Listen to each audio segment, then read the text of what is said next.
Dag 327. Försynen. Gud som har skapat världen och allt den rymmer, han som är herre över himmel och jord, bor inte i tempel som är byggda av människohand.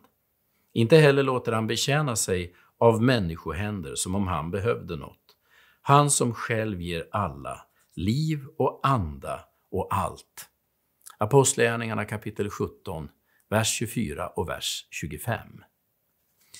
Gud verkar i två riktningar i den här världen. I alla fall brukar jag tänka så.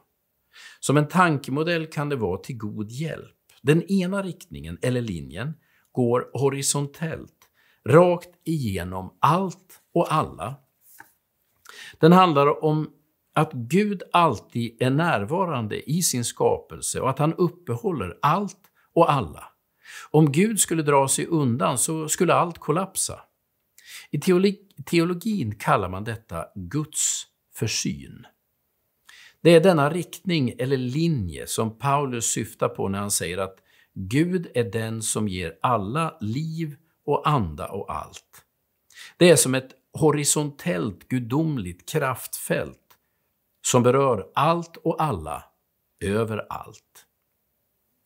Den andra linjen går vertikalt, alltså uppifrån och ner och nerifrån och upp igen. Den handlar om hur Gud griper in i vår värld, eller snarare bryter in i vår värld genom Jesus Kristus. Den linje som startar i himlen och som säger att Jesus ägde samma gudomlighet som skaparen själv. Ändå väljer han att avstå från sin likhet med Gud för att bli som en av oss. När han har blivit som vi så går han ända ner i döden och dödsriket i lydnad mot Gud. När han når botten vänder Gud på allt och upphöjer Jesus över allt och alla. Han stiger upp till himmelen igen och därifrån väntar vi att han ska komma tillbaka. Läser man Bibeln ser man hur Gud talar och verkar i dessa två riktningar. Horisontellt, genom allt och alla. Han upprätthåller hela sin skapelse. Osynlig, okänd, men ständigt närvarande. Vertikalt, uppifrån och ner. Gud brakar in i vår historia med buller och bång genom Jesus från Nasaret. Den första linjen, den horisontella, föds vi alla med.